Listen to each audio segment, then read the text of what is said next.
거룩하신 하나님 아버지, 은혜를 감사합니다.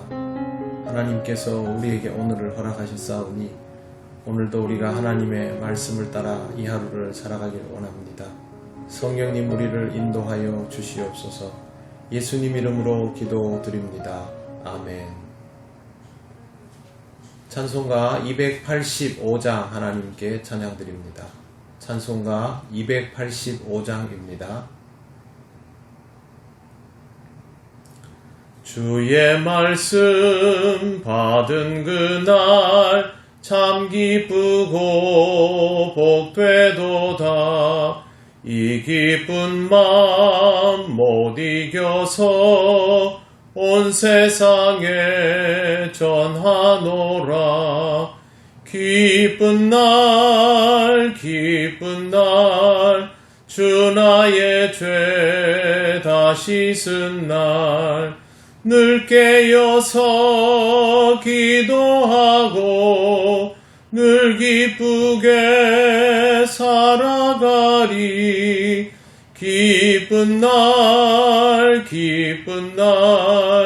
주 나의 죄 다 씻은 날 이 좋은 날 내 천한 몸 새 사람이 되었으니 이 몸과 마음 다 바쳐서 영광의 주 늘 섬기리.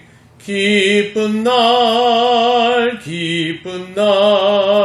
주 나의 죄 다 씻은 날 늘 깨어서 기도하고 늘 기쁘게 살아가리. 기쁜 날 주 나의 죄 다 씻은 날 새 사람 된 그날부터 평안한 마음 늘 있어서 이 복된 말 전하는 일 나의 본분 삼았도다. 기쁜 날 주 나의 죄 다 씻은 날 늘 깨어서 기도하고 늘 기쁘게 살아가리. 기쁜 날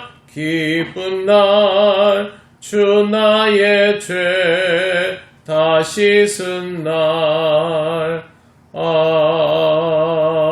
아멘. 하나님 말씀 사무엘상 25장 10절에서 17절입니다. 이 말씀은 구약성경 451쪽에 있습니다. 사무엘상 25장 10절에서 17절 말씀을 봉독합니다. 나발이 다윗의 사환들에게 대답하여 이르되 다윗은 누구며 이새의 아들은 누구냐? 요즘에 각기 주인에게서 억지로 떠나는 종이 많도다. 내가 어찌 내 떡과 물과 내 양털 깎는 자를 위하여 잡은 고기를 가져다가 어디서 왔는지도 알지 못하는 자들에게 주겠느냐 한지라. 이에 다윗의 소년들이 돌아서 자기 길로 행하여 돌아와 이 모든 말을 그에게 전하매 다윗이 자기 사람들에게 이르되 너희는 각기 칼을 차라 하니 각기 칼을 차매 다윗도 자기 칼을 차고 400명 가량은 데리고 올라가고 200명은 소유물 곁에 있게 하니라. 하인들 가운데 하나가 나발의 아내 아비가일에게 말하여 이르되 다윗이 우리 주인에게 문안하러 광야에서 전령들을 보냈거늘 주인이 그들을 모욕하였나이다. 우리가 들에 있어 그들과 상종할 동안에 그 사람들이 우리를 매우 선대하였으므로 우리가 다치거나 잃은 것이 없었으니 우리가 양을 지키는 동안에 그들이 우리와 함께 있어 밤낮 우리에게 담이 되었음이라. 그런즉 이제 당신은 어떻게 할지를 알아 생각하실지니 이는 다윗이 우리 주인과 주인의 온 집을 해하기로 결정하였음이니이다. 주인은 불량한 사람이라 더불어 말할 수 없나이다 하는지라. 아멘. 나발은 이스라엘의 위대한 장수요 군대 수장이기까지 했던 다윗을 지금 악을 행하는 왕 사울에게서 쫓겨다닌다 하여 말할 수 없는 수모를 겪게 만들었습니다. 지금 너는 아무것도 아니지 않느냐, 이런 식이죠. 예나 지금이나 돈밖에 모르는 사람은 능히 이러고도 남습니다. 내가 어찌 내 떡과 몸과 내 양털 깎는 자를 위하여 잡은 고기를 가져다가 어디서 왔는지도 알지 못하는 자들에게 주겠느냐 한지라. 왜 모르겠습니까? 하지만 지금 네 처지는 그렇다라고 말하는 것이죠. 잔치를 열었지만 너희에게 줄 음식은 없다라고 말합니다. 사실 이 정도의 잔치면 모르는 사람이 지나가도 대접을 하는 것이 기본입니다. 나그네를 대접하는 것이 이스라엘 사람들에게는 신앙생활의 자연스러운 연장이었기 때문에 나발도 당연히 그리할 수 있어야 했습니다. 그런데 이렇게 말하는 것은 그냥 다윗을 무시하고 모욕을 주겠다고 작정한 것임을 알 수 있습니다. 제대로 면박을 당한 다윗의 부하들은 다윗에게 돌아왔습니다. 그리고 나발의 말을 그대로 전했는데 다윗의 반응이 이렇습니다. 13절 보시면 다윗이 자기 사람들에게 이르되 너희는 각기 칼을 차라 하니 각기 칼을 차매 다윗도 자기 칼을 차고 400명 가량은 데리고 올라가고, 이렇게 나옵니다. 모욕을 준 나발을 치기로 마음을 먹은 것입니다.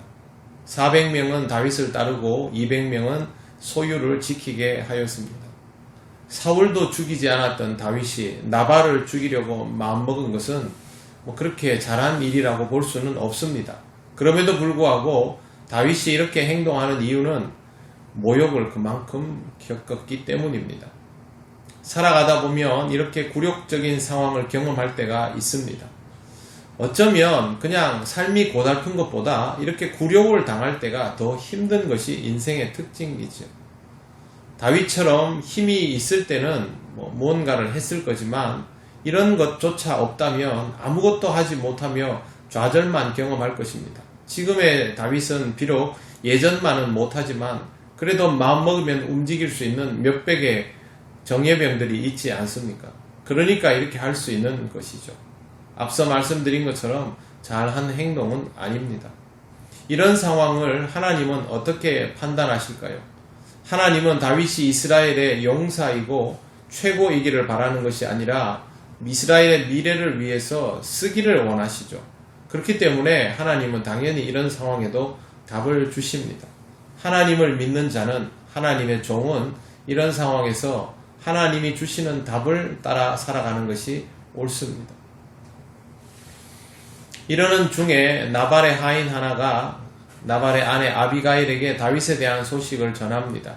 다윗이 우리 주인에게 문안하러 광야에서 전령들을 보냈거늘 주인이 그들을 모욕하였습니다. 그리고 들에서 다윗 일행이 자신들을 굉장히 선대하였으며 양을 지키는 동안 담이 되어 주었다라는 말까지도 합니다. 다윗이 정말 잘해 주었던 것이죠. 다윗은 항상 이런 사람이었습니다. 이런 다윗에게 나발이 수모를 겪게 한 것입니다. 하인들은 이 상황을 매우 심각하게 생각했습니다. 그건 17절을 보면 알 수 있죠. 그런즉 이제 당신은 어떻게 할지를 알아 생각하실지니 이는 다윗이 우리 주인과 주인의 온 집을 해하기로 결정하였음이니이다. 주인은 불량한 사람이라 더불어 말할 수 없나이다 하는지라. 당시의 상식으로 볼 때 나발의 행동은 다윗의 도발을 일으키고도 남을 사안이었습니다. 하인들은 자기들이 얼마나 큰 위험에 처했는지 알았고 그럼에도 불구하고 나발에게 아무 말도 하지 못한 것은 주인은 상식이 통하지 않는 사람이기 때문에 그렇게 한 겁니다. 하는 수 없이 안주인인 아비가일에게 이 이야기를 전하고 있습니다. 지금 이제 나발의 어리석음으로 인하여 안주인이 중요한 결정을 내려야 할 순간이다 라고 하인들이 알려주는 것임을 알 수 있습니다. 사람은 자신의 말과 행동이 어떤 결과를 가져다 줄 수 있는지 어느 정도 짐작하고 있어야 합니다. 개인도 마찬가지고 또 개인으로 인하여 공동체에 미치는 영향도 마찬가지입니다. 지금 우리도 마찬가지죠. 우리의 말과 행동이 어떤 결과를 초래하는지를 생각해야 합니다. 지금 우리는 코로나19가 재확산되고 있는 심각한 상황 중에 있습니다. 전 국민의 일상이 마비되어 있습니다. 모두의 인생에 나름대로 이유가 있습니다만 그 인생의 이유에 따라 말하고 행동할 때는 거기에 대한 책임도 따릅니다. 그런데 이 책임에 대하여 신중하게 생각하지 못한 결과로 인하여 코로나가 곳곳에서 확산되고 있습니다. 이제는 경로도 아주 다양해지고 있습니다. 모든 이들에게는 명분이 있을 겁니다. 이렇게 하다 보니 나도 모르는 사이에 확진자가 되었다.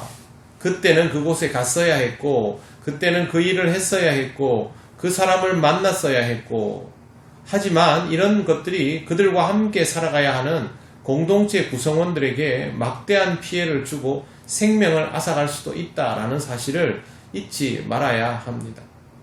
내가 건강하다고 별일 없을 것이다. 내가 건강하다고 확진자가 되어도 나는 무리 없이 나을 것이다.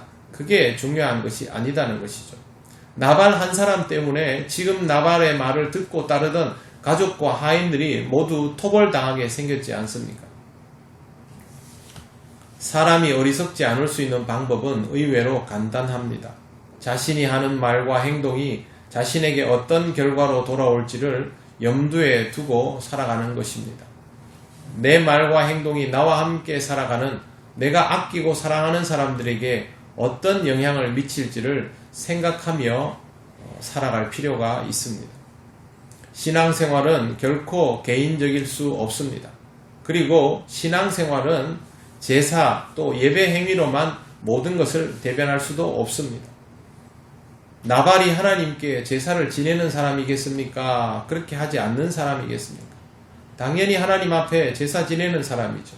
모든 이스라엘 사람은 모두 하나님 앞에서 열심히 예배하며 나름대로 신앙을 가진 사람들입니다. 그럼에도 불구하고 성경 속에 나오는 나발은 악하고 어리석으며 자신을 따르는 사람들에게 위기를 초래하게 만드는 그런 유형의 사람이죠.